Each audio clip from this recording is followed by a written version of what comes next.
जय हिंद दोस्तों। कैसे हैं सभी लोग? चलिए आज मैं एक पैराग्राफ कराना चाह रहा हूं क्योंकि ट्रांसलेशन की क्लास तो आपने काफ़ी किया है। अब ट्रांसलेशन में एक सेंटेंस तक ख़त्म हो जाता है, लेकिन उसके बाद हर एक सेंटेंस को जोड़ के एक खास विषय वस्तु के बारे में जो हम जानकारी देते हैं वो पैराग्राफ होता है। पैराग्राफ में एक ही तरह की बात की जाती है, जैसे ही हम दूसरे एंगल से देखते हैं तो पैराग्राफ चेंज हो जाता है और दो चार पांच पैराग्राफ मिलके बनता है इससे। अभी हम लोग 100 से ज़्यादा पैराग्राफ रिटेन इंग्लिश में इस तरह से करने वाले हैं। उसमें से एक यहाँ पे मैं आज करा रहा हूँ ताकि अभी तक जो बच्चे ट्रांसलेशन सीखे हैं वो इसको भी ट्रांसलेट करें।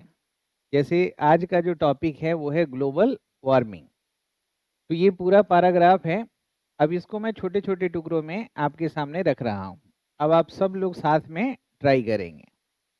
तो ग्लोबल वार्मिंग का मतलब वैश्विक तापमान होता है ना। ग्लोबल वार्मिंग के बारे में पहले भी सुना है ना आपने? ग्लोबल वार्मिंग किस कारण से हो रहा है, इससे क्या क्या इम्पैक्ट हो रहा है, दोनों बातें जानते हैं? बताइए कुछ। ग्लोबल वार हाँ, बिल्कुल बिल्कुल सही है। यानी ग्लोबल वार्मिंग का जो मेन कारण है वो carbon dioxide, carbon monoxide, methane, इस तरह से ग्रीन हाउस गैसेज होते हैं, है ना। जिससे जितने भी आइस कैप या ग्लेशियर्स वगैरह हैं वो भी पिघलने लगते हैं और इसकी वजह से क्या होता है कि सी लेवल राइज हो जाता है और जो कोस्टल एरिया में लो लाइंग एरिया है उसमें सबमर्ज हो जाता है, पानी वानी आ जाता है और जितना भी इंफ्रास्ट्रक्चर वगैरह है वो सबको काफ़ी भारी नुकसान होता है। ग्लोबल वार्मिंग के कारण सिर्फ वो नहीं है, उसके अलावा और हम लोग प्रकृति से खिलवाड़ कर रहे हैं, जैसे डिफॉरेस्टेशन, अर्बन एक्सपेंशन की वजह से हम लोग जंगलों को काट रहे हैं, उससे भी फर्क पड़ रहा है, तापमान बढ़ रहा है धरती का, है कि नहीं। अभी आप सुने होंगे कि यूरोप में अब गर्मी पड़ने लगा है, मतलब यूरोप यूरोप जैसे कंट्रीज में जहाँ पे आइस वगैरह का इतना ज़्यादा होता था, अब वहाँ पे आइस के ऊपर बहुत सारे खेल होते थे। अब आइस इतना कम वहाँ पे हो रहा है कि अब कृत्रिम आर्टिफिशियल तरीके से आइस जमा करना पड़ रहा है। और अफ्रीका जहाँ पे गर्मी होता था वहाँ पे अब ठंड और बर्फ बनने के ऐसे आसार आ रहे हैं। ये सब क्लाइमेट चेंज होता है जो 2 4 10 साल में नहीं होता है, ये सदियों में होता है कि नहीं। मतलब वार्निंग, वेकनिंग, अलार्म आपको मिलता रहता है, आपको उससे होशियार होना है। इसी के बारे में टॉपिक है ग्लोबल वार्मिंग। तो जब हम कोई भी टॉपिक शुरू करते हैं तो सबसे पहले हम उसको डिफाइन करते हैं। तो ये लिखा हुआ है कि वैश्विक तापमान के बारे में बात करें कि वैश्विक तापमान से तात्पर्य है धरती के औसत सतह तापमान में दीर्घकालिक वृद्धि से है। तो इसमें जब हम कोई चीज़ लिखते हैं और बोलते हैं ना तो उसमें अच्छे अच्छे टर्म्स हमें मिलते हैं और इसका इसलिए मुझे भी ये बहुत पसंद है। इसीलिए मैं पैराग्राफ और इससे इतना ज़्यादा मतलब सारे टॉपिक जितने भी होते हैं उतना मैं कवर करना चाहता हूँ ताकि मैं मुझे किसी भी टॉपिक पे बोलना पड़े, चाहे पॉलिटिक्स से रिलेटेड कोई टॉपिक हो या जियोग्राफी से हो। तो अब ये जियोग्राफी और पॉलिटिक्स के अंदर भी तो बहुत सारे अलग अलग विषय सब डिवाइड हो जाता है ना। अब जैसे इन्वायरमेंट की बात कर रहे हैं तो कभी हम इकोसिस्टम की बात करते हैं, है ना। कभी बायोडाइवर्सिटी के बारे में बात करते हैं, कभी इन दोनों के बैलेंस के बारे में बात करते हैं, कभी क्लाइमेट चेंज के बारे में बात करते हैं, कभी उसी में डिफॉरेस्टेशन भी आ जाता है, उसी में ग्लोबल वार्मिंग भी आ गया है कि नहीं। अब ये इतने सारे टॉपिक होंगे तो कितने अच्छे अच्छे शब्द हमें मिल जाएंगे, हम तो एकदम वोकेबलरी में इनरिच्ड हो जाएंगे। और जब लिखते बोलते हैं ना तो हमेशा मतलब आप देखेंगे कि आप शॉर्ट पड़ जाते हैं, शब्दों का यूज नहीं कर पाते हैं एकदम सही जगह पे सही शब्द। और यही फर्क होता है एक जो टॉप क्लास स्पीकर या राइटर में और एक एवरेज लोगों में, शब्दों का। यानी वर्ड पावर जिसके पास है उसके पास सब कुछ है, और जिसके पास वर्ड पावर नहीं है वो समझिए कि हमेशा सुन के बड़ा अचंभित होता है, लेकिन वो हमेशा एक आह निकलता है काश हम भी बोल पाते, लेकिन बोल नहीं पाते हैं, है कि नहीं। तो एक प्रयास करना है। तो सबसे पहले है कि जिसको हम डिफाइन कर रहे हैं, कोई भी आप ऐसे पढ़िएगा, पैराग्राफ पढ़िएगा, तो सबसे पहले आप कोशिश करेंगे ना कि जिसके बारे में बात करें उसको डिफाइन करें। तो यहाँ पे वही बोला जा रहा है कि वैश्विक तापमान से तात्पर्य धरती के औसत सतह तापमान में दीर्घकालिक वृद्धि से है। अब जब हम इसको लिखने का प्रयास करेंगे दोस्तों, तो आपको सबसे पहले जरूरत क्या पड़ता है कि हम एकदम स्पेलिंग में भी सही रहे। जैसे ग्लोबल तापमान है तो हम यहाँ पे लिखेंगे ना, इसका सही है ग्लोबल टेम्परेचर लिखें कि ग्लोबल बार वार्मिंग लिखें, है ना, ग्लोबल वार्मिंग यही टर्म होता है ना वैश्विक तापमान का, ग्लोबल वार्मिंग। अब यहाँ देखिए वैश्विक तापमान से तात्पर्य धरती के औसत सतह तापमान में दीर्घकालिक वृद्धि से है। तो यहाँ सब्जेक्ट पहले ही मिल गया है, वैश्विक तापमान के बारे में डिफाइन किया जा रहा है। तो वैश्विक तापमान से तात्पर्य है, क्या तात्पर्य है, तो यहाँ पे हम इसको कैसे बनाएंगे, बहुत बढ़िया। अब यहाँ पे इसको हम ऐसे लिखेंगे कि ग्लोबल वार्मिंग। अच्छा, लिखने के दौरान स्पेलिंग पे हमें सही पकड़ बनता है कि नहीं। अब यहाँ पे मीन्स लिख रहा है या रेफर्स भी लिख सकते हैं। ग्लोबल वार्मिंग से तात्पर्य होता है, ग्लोबल वार्मिंग रेफर्स, क्या रेफर्स करता है। अब पूछिए क्या ए वर्ब हो गया ना, ए सब्जेक्ट हो गया, ए वर्ब हो गया। अब ये एब्स्ट्रैक्ट नाउन है तो सिंगुलर वर्ब हुआ ना। रेफर्स क्या रेफर्स करता है, धरती के औसत सतह तापमान में दीर्घकालिक वृद्धि। तो ये दीर्घकालिक वृद्धि को refers a long term increase, a long term increase, a long term increase किस चीज में, धरती के औसत सतह तापमान में, है ना, धरती के औसत सतह तापमान में। तो लॉन्ग टर्म इंक्रीज किस में होता है, इन अर्थ एवरेज टेम्परेचर। इसका जैसे अब तात्पर्य है तो यहाँ पे रेफर लिखा ना, तो तात्पर्य के लिए एक और वर्ड होता है इम्प्लाइज, IMPLY का मतलब होता है तात्पर्य। तो ये वर्ब लिखना है सिंगुलर तो इम्प्लाइज हो जाएगा, वाई को IS में बदल दीजिए इम्प्लाइज।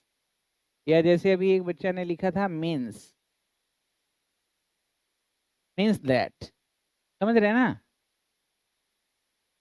हाँ, या इम्प्लाइज का मतलब तात्पर्य होता है, वैसे आपने लिखा इंडिकेट, ठीक है ना। कोई किसी के पास वर्ड और अच्छा है तो वो लिखेगा इन्फर्स, इन्फर्स लिखेगा, समझ रहे हैं। या कोई लिखेगा कम वर्ड है तो सजेस्ट भी लिख देगा, तो कुछ भी लिख सकते हैं। ये तो यही तो पावर है ना वर्ड का।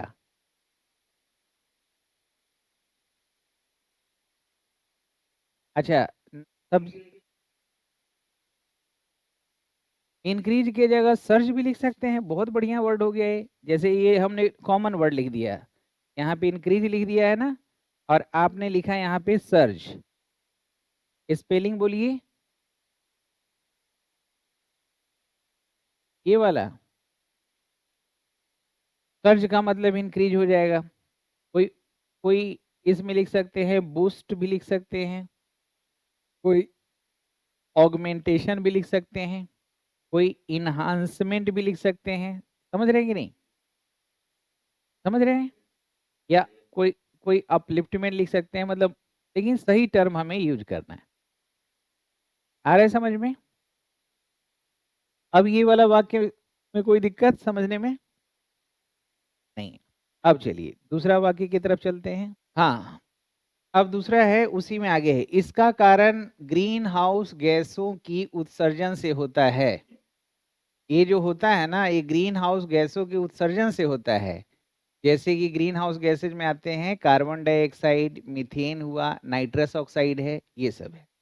अब इसको बनाइए, तो इसका कारण, हाँ हाँ, तो और कोई बना सकते हैं इसका कारण, इसका कारण, तो आप लिखेंगे इट इज कॉज्ड बाय, जैसे आपने लिखा, या सिंपली बोल सकते हैं इट हैपेंस ड्यू टू, या इट हैपेंस बिकॉज ऑफ। तो कोई भी ग्रामर के रास्ते से आपको चलना है, मतलब ग्रामेटिकली सही होना चाहिए। जैसे आपने इट इज कॉज्ड बाय लिखा, बिल्कुल सही है, इट इज कॉज्ड कारण है, क्या कारण है भाई? ग्रीन हाउस गैसेस लाइक या सच एज, जैसे एक एक से ज्यादा उदाहरण देना हो ना तो सच एज का प्रयोग करिएगा, ठीक है ना। और हाँ, green house gases it is caused by the emission of, अब इमिशन का स्पेलिंग क्या होता है? फिर से बोलिए, EMISSON होता है ना, by the emission of green house gases, सही है, ग्रीन हाउस गैसेस। अब इसमें उदाहरण है, अब एक जैसे लाइक मोहन लाइक सोहन बोलते हैं, लेकिन मोहन सोहन एंड दिनेश बोलना है तो एक से ज्यादा उदाहरण है तो क्या बोलेंगे? सच है। और सच के बाद जब उदाहरण आ रहा है लिस्ट ना तो कोलोन का मार्क लगाएंगे, और कोलोन जब लगा दिए तो ये मत लगाइएगा, ये लगाए तो कोलोन मत लगाइएगा, दोनों में से कोई एक, ठीक है ना। अब इसमें कौन कौन है? सच एज कार्बन डाइऑक्साइड, जैसे CO2 हो गया, CH4 हो गया, एंड N2O हो गया, सही है। अच्छा, इसको दूसरे तरीके से ऐसे ही बोल सकते हैं ना कि it happens due to the emission of green house gases, it happens because of the emission of the green house gases, या हम ऐसे भी लिख सकते हैं कि the emission of green houses, the emission of green house gases such as CO2 CH4 and N2O is the reason behind it, है ना। हम कोई भी रास्ते से जा सकते हैं, बस हमें बात को स्पष्ट करना है, सही है दोस्तों। अब यहाँ पे देखिए, एक बार ये इमिशन वर्ड आपने लिखा था, स्पेलिंग में मान लिया गड़बड़ हो रहा था, तो दूसरा बार में नहीं होगा ना। तो इसीलिए बड़े बुजुर्ग कहते हैं कि लिखने के समय जितना हमारा कंसंट्रेशन रहता है, बाकी बोलने के समय नहीं रहता है। आप चाहे कितना भी स्पोकन इंग्लिश सीख लीजिए, आप ग्रामर सीख लीजिए, वोकेबलरी सीख लीजिए, आप तो बचपन से सीख रहे हैं, है ना। बचपन से कितनी सारी चीज सीख रहे हैं, लेकिन है दिमाग में कोई चीज? बस पढ़ा है, नहीं होता है। किसके पास रहता है वो चीजें? जो लिखता है। जैसे अभी देखे हैं 12th फेल एक आया है मूवी। हाँ, वो कितना मतलब आटा चक्की में पहले बेचारा अपना घर में काम करते थे चंबल में, और वहां से कैसे कैसे करके आए और बना, मतलब ऐसे मतलब।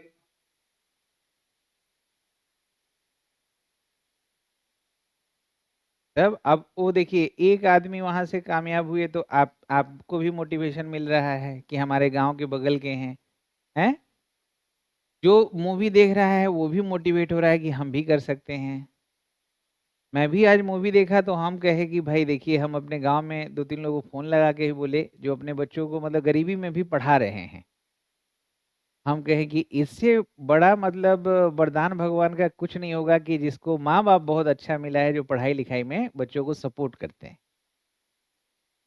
हमारे गांव में भी ऐसे बहुत सारे लोग हैं जो 100 रुपया 200 रुपया का मिल्क बेच के भी और अपने बच्चों को पढ़ा के कोई को मतलब टीचर बना दिए या इंजीनियर बना दिए या कुछ बना दिए।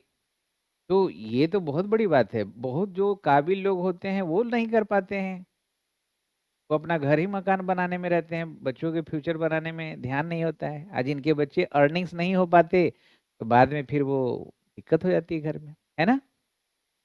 तो अब UPSC वगैरह किसी भी एग्जाम में देखते हैं कितना लिखने का काम होता है रिटेन में, मेन में, है ना।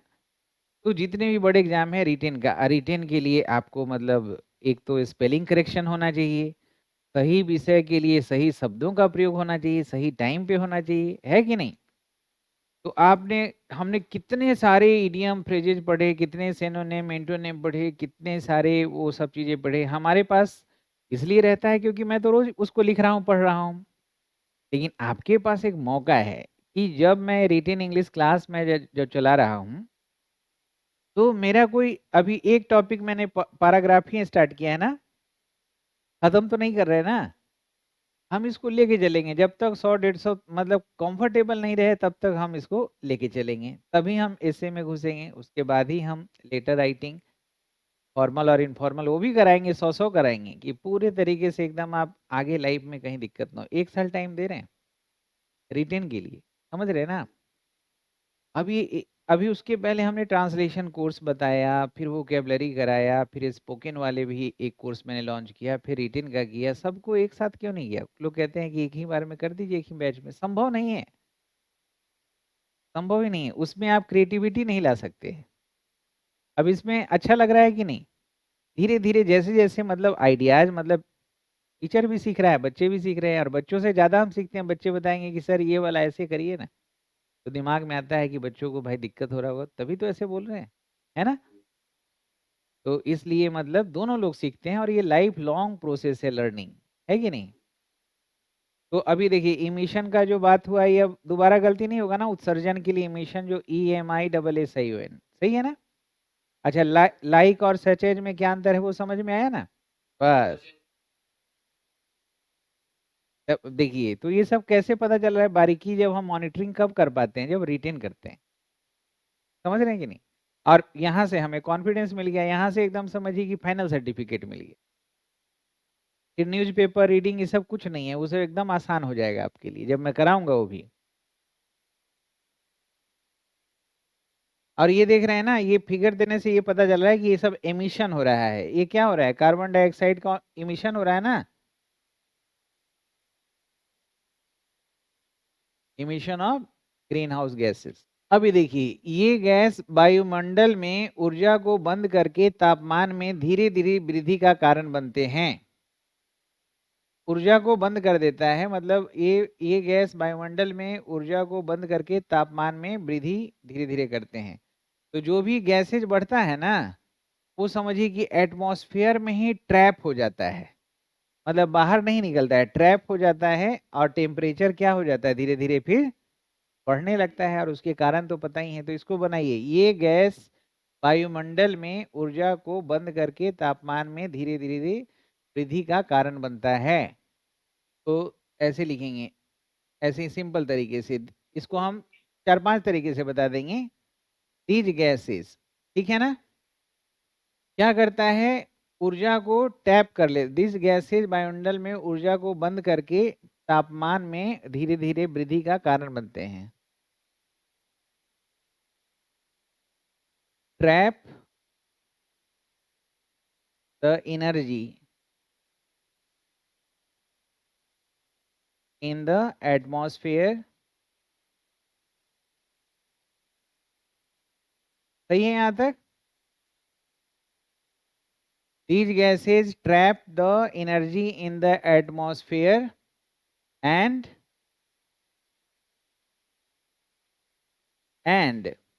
अब यहाँ जैसे ये ट्रैप लिखा है ना, तो वर्ब का फर्स्ट ये प्लूरल वर्ब लिखा है ना, तो यही वाले सब्जेक्ट के लिए हमें फिर से वर्ब लिखना है, तो प्लूरल ही वर्ब लिखेंगे ना।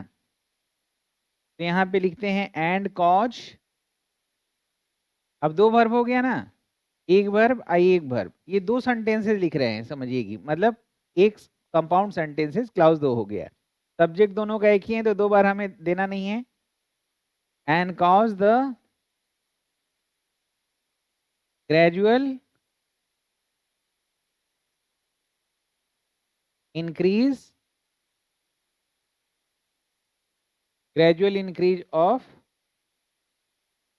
टेम्परेचर, यही है ना।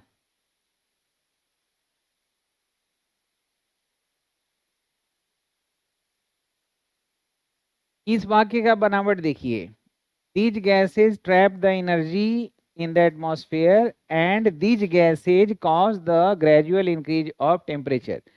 तो यहाँ एंड के बाद दोबारा हमने क्यों नहीं लिखा सब्जेक्ट को? क्योंकि सेम सब्जेक्ट है ना, दूसरा सब्जेक्ट होता तब तो लिखते। और यहाँ पे कॉज की जगह कॉजेज क्यों नहीं किया, काउजिंग क्यों नहीं किया? क्योंकि जो सब्जेक्ट है उसी के लिए भर दे रहे हैं, तो जहां तक उसके लिए भर देंगे तो सेम ही चीज फॉलो करना पड़ेगा। तो ऐसे भी बोल सकते हैं, the gradual increase of temperature in the atmosphere is caused by these gases by being trapped. By being trapped in the atmosphere, ऐसे भी बना सकते हैं। वैसे तो दो तरीका आपको पता ही है, एक्टिव पैसिव, दोनों तरीके से बताएंगे, मीनिंग एक ही रहेगा। The gradual increase of temperature is caused by these gases trapping the energy in atmosphere। Meaning तो वही निकला है, हमको जिसको प्रधानता देना है उसको हम, टेम्परेचर के बारे में हमको बताना है तो उसको हम पहले कर सकते हैं, मीनिंग वही निकलेगा। अब ये गैसों को हम पहले बोल रहे हैं, मतलब इसमें हमारा एम्फेसिस ज्यादा इस पे है, गैस पे, लेकिन मीनिंग दोनों का एक ही है, एम्फेसिस का अंतर होता है बस। बोलिए, हाल की वैश्विक तापमान के प्रमुख कारण है ऊर्जा के लिए जीवाश्म ईंधन को जलाया जाना। जीवाश्म ईंधन को हम क्या कहते हैं? जीवाश्म ईंधन को फोसाइल फ्यूल, क्या बोलते हैं? Fossil fuel.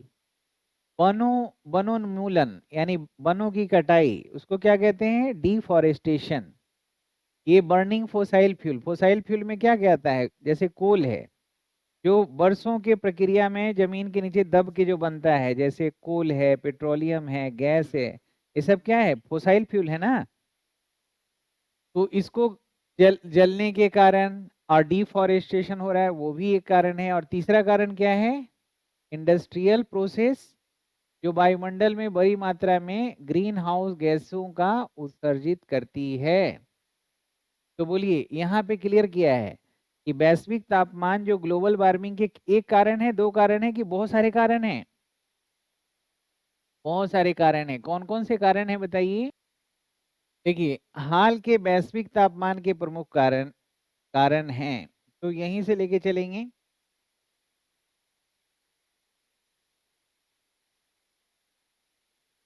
बोलिए, द प्रोमिनेंट रीजंस या the main factors of recent global warming. प्रमुख के क्या होते हैं? प्रोमिनेंट बोल सकते हैं ना? प्रो, प्रोमिनेंट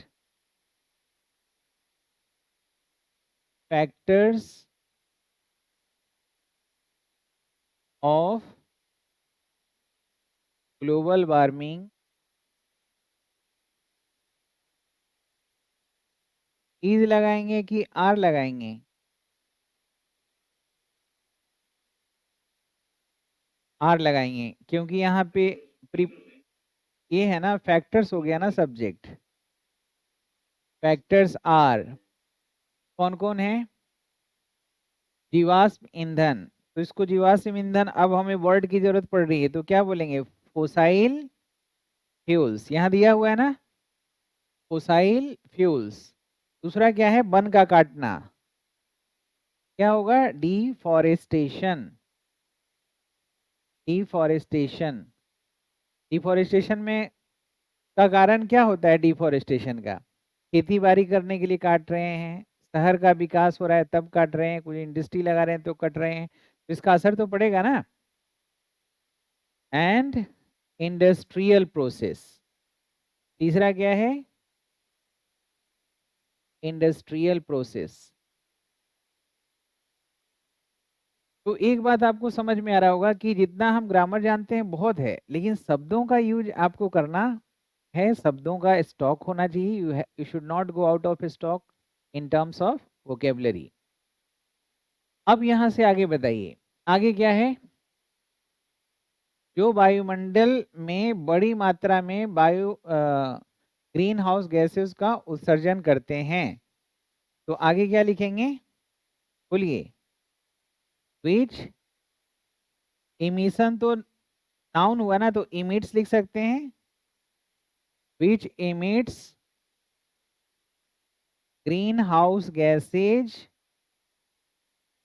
कितने मात्रा में? इन लार्ज क्वांटिटी, है ना।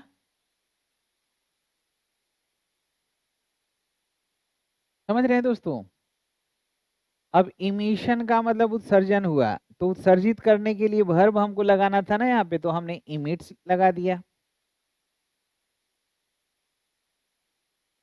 हाँ, समझ गए? ऐसे ही कोशिश करना है। अगला जरा देखिए, हाँ, बर्निंग ऑफ फोसाइल फ्यूल्स। तो अब समझ गए फोसाइल फ्यूल्स, ये वाला टर्म यूज करते रहेंगे आप, डिफॉरेस्टेशन का, इंडस्ट्रियल प्रोसेस, सही है ना, ग्लोबल वार्मिंग। अब ये देखिए नए नए टर्म आपके पास आ रहे हैं। देखिए यहाँ पे क्या है, ये राइजिंग, और जो गर्म तेज गर्म हवाएं जो चलती है, जब वन कटेगा डिफॉरेस्टेशन होगा तो क्या बोलेंगे, इंटेंस हीट वेव्स। और इकोसिस्टम, इकोसिस्टम में क्या होता है, सारे लोगों का अपना अपना पहले से भगवान बना के रखते हैं, उसको डिस्टर्ब नहीं करना है, पारिस्थितिकी है ना। तो इन्हीं वर्ड्स का प्रयोग करना है। वैश्विक तापमान के कई परिणाम हैं, जैसे ऊंच हो रहे समुद्र स्तर यानी राइजिंग सी लेवल्स, तेज गर्मी की लहरें और पारिस्थितिकियों में बाधाएं। तो इसको बनाइए। ठीक है, वैश्विक तापमान के कई परिणाम हैं, दुष्परिणाम हैं, यानी कि देयर आर मेनी कॉन्सिक्वेंसेस। अब इसी को थोड़ा सा और कलरफुल करना है तो डिस्ट्रक्टिव कॉन्सिक्वेंसेज, जैसे जब हम आपको कोई टॉपिक दे लिखने के लिए, अभी तो हम बता रहे हैं कि लिखना कैसे है, राइजिंग सी लेवल्स, और क्या है, intense intense heat waves, intense heat waves, और एंड डिसरप्शंस, एंड डिसरप्शन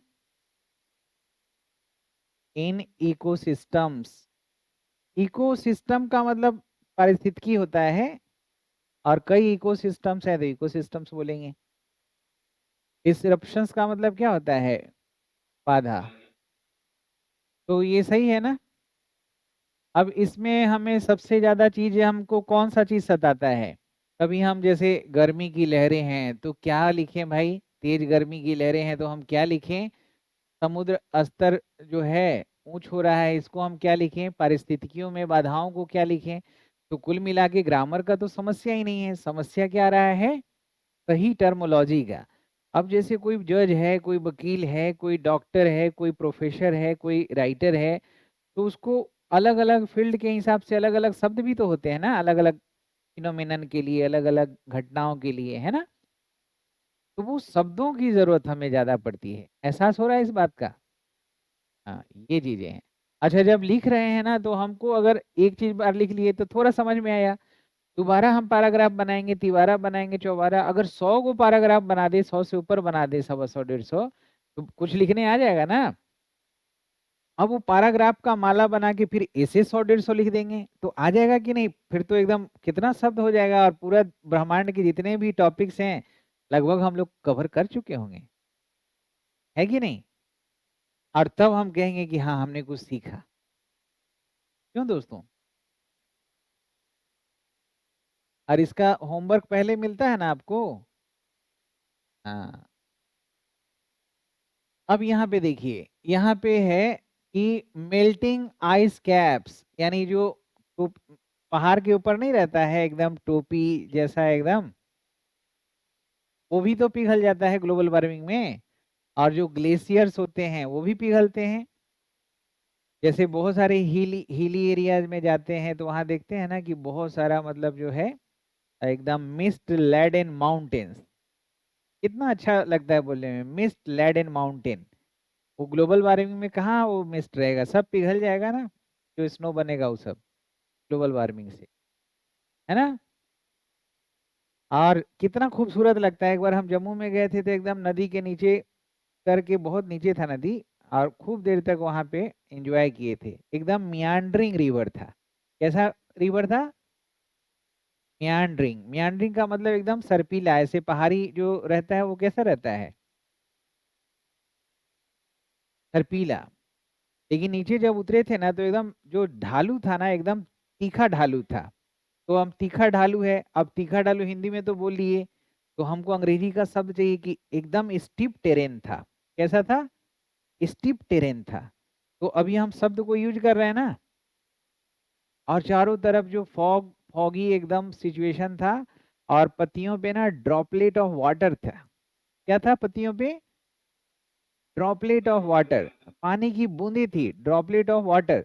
अब कितना अच्छा लग रहा है जब हम किसी चीज को डिफाइन कर रहे हैं, तो हमें सबसे ज्यादा जरूरत तो शब्दों की हो रही है ना दोस्तों। और फिर एकदम ऊपर चारों तरफ देखते थे, एकदम हरी भरी घाटियां एकदम, और उसके नीचे से नदी बह रहा था। तो हरी भरी घाटियां तो क्या बोलते हैं? हाँ, अब कितना अच्छा लग रहा है कि मियांडरिंग रिवर्स है, लस ग्रीन वैलीज है, चर्पिंग वर्ड्स है, मरमरिंग वाटर है, और एकदम मिस लेडन माउंटेन, समझ रहे हैं? And droplet of water on the petals of plants. It was just giving a sound appearance like a natural pearl. तो क्या जरूरत पड़ रहा है? ग्रामर के साथ साथ शब्दों का भी, है ना। सबसे ज्यादा उसकी जरूरत है, क्योंकि ग्रामर तो आपको बहुत आता है। The increase in sea levels retaining coastal communities, coastal तो समझते हैं ना, समुद्र के किनारे वाला एरिया। तो देखिए, बर्फ की टोपियां और हिमनद, तो बर्फ की टोपियां को क्या बोलते हैं? Ice cap. और ये ग्लेशियर, पिघलना, मेल। बर्फ की टोपियां और हिमनद के पिघलने से समुद्र स्तर में वृद्धि होती है। इसको पहले बनाइए। बहुत बढ़िया है। मेल्टिंग, ये वाला घटना होता है, melting of ice, ice caps, है ना, आइस कैप्स एंड ग्लेशियर्स के कारण क्या होता है? समुद्र स्तर में वृद्धि होती है। तो डायरेक्ट ऐसे भी लिख सकते हैं, इंक्रीज, यहाँ पे सब्जेक्ट हो गया कौन? मेल्टिंग। तो इंक्रीजेज हो जाएगा, INCREACS, increases, increases the sea level. ठीक है ना, शब्द का प्रयोग अपने से करना है, यहाँ ग्रामर की भी जरूरत पड़ता है कि इंक्रीजिंग लिखेंगे, इंक्रीजेज लिखें। तो ये वाला हमारा एब्स्ट्रैक्ट नाउन हो गया, सब्जेक्ट। एब्स्ट्रैक्ट नाउन की वजह से सिंगुलर वर्ब लगा। सी लेवल जो तटीय समुदायों और निचले इलाकों को खतरे में डालती है। तो यहाँ लिखेंगे ना, जो, विच, विच कीप्स, या विच पुट्स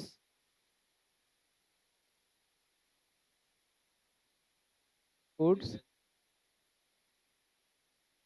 लोकल कम्युनिटी, है ना, कोस्टल कम्युनिटी हो जाएगा ना, कोस्टल कम्युनिटीज। कम्युनिटीज का स्पेलिंग क्या होता है? Coastal communities and low lying area, and low lying area at risk, in danger. अब ये देखिए, आसानी से बन गया ना, melting of ice caps and glaciers increases the sea level which puts the coastal communities and low lying area at risk. धीरे धीरे बनाते बनाते आपको ये कला हो जाएगा कि कम शब्दों में कैसे हम इसको लिखें। आ रही है बात समझ में? अब यहाँ देखिए, सूखा और बाढ़ अधिक सामान्य हो जाता है, कहीं सूखा पड़ेगा, कहीं बाढ़ होगा, और खेती, जल संसाधन और मानव बसेरे पर गंभीर प्रभाव डालती है। तो सूखा और बाढ़ जो है ना, अधिक सामान्य हो जाता है। तो सूखा को क्या बोलते हैं? ड्रॉट। और ये हो गया फ्लड्स। और एकदम आकस्मिक, जो आकस्मिक फ्लड आता है, जो क्लाउड बर्स्ट की वजह से होता है, उसको क्या कहते हैं? Flash flood. क्या कहते हैं? Flash flood. जैसे क्लाउड बर्स्ट होता है, तो उसे फ्लैश फ्लड कहते हैं। और जितने भी हिली और माउंटेन एरियाज होते हैं, वो एकदम कैसा होता है? एकदम, अभी बोला था ना, एकदम तीखा ढालू होता है, स्टीप ट्रेन होता है। तो इसकी वजह से और बाढ़ का जो है स्पीड ज्यादा हो जाता है, और उसकी वजह से क्या होता है, लैंडस्लाइड्स हो जाता है, और वहाँ के जो लाइफ है, इंफ्रास्ट्रक्चर, उसको कितना नुकसान पहुंच जाता है ना। वो जो कंडेंस्ड क्लाउड है अचानक फट जाता है, और फिर वो पानी जो है अचानक एकदम गिर जाता है। कहीं पे बाढ़ आएगा, कहीं ड्राउट होगा, तो बोलिए क्या हो जाएगा। सूखा को क्या कहते हैं, ड्राउट्स एंड फ्लड। तो हो गया ना सब्जेक्ट, तो बिकम्स या become, become more common, more common. आगे, एंड, हाँ आप बोलते जाइएगा, हम लिखेंगे यहाँ पे, एंड एग्रीकल्चर और मानव बसेरे, मानव बसेरे। अब यहाँ पे शब्दों का जरूरत हो रहा है ना, क्या लिखें, तो इसको बोलेंगे ह्यूमन सेटलमेंट। क्या बोलेंगे, ह्यूमन सेटलमेंट गंभीर रूप से प्रभाव डालती है। तो अब ये हमने इसको पहले लिख दिया, तो इसको फिर पैसिव बनाना होगा, तो यहाँ लिख देंगे are affected seriously, intensively. Droughts and floods are more common, वो भी बोल सकते हैं, क्योंकि आर जो होता है ना, आर जो होता है ये भी हमारा प्रेजेंट इंडेफिनिट ही हो गया, ये भी प्रेजेंट इंडेफिनिट हुआ, लेकिन ये वाला हम, ये जो, हाँ लेकिन थोड़ा सा लेक्सिकल चीजों पे ध्यान देना है। जैसे ज्यादा कॉमन हो जाता है, तो यहाँ पे बिकम बोल दीजिएगा तो ज्यादा अच्छा है, आर भी लिखेंगे तो कोई दिक्कत नहीं है। आर हो जाएगा तो हो जाएगा कि फ्लड और ज्यादा कॉमन है, हो जाता है की जगह है हो जाएगा, बात वही रहेगा, लेकिन थोड़ा सा लेक्सिकल डिफरेंस हो जाएगा। ठीक है ना। तो इस तरीके से हमें लग रहा है कि बहुत ज़्यादा फायदा होगा, और खूब हम लोगों को प्रयास करना चाहिए। तो अगला दिन से एक एक रोज बना के लाएंगे, पहले से हम हैंड आउट, ये मतलब आपको पीडीएफ दे देंगे और बनाइएगा, ठीक है ना।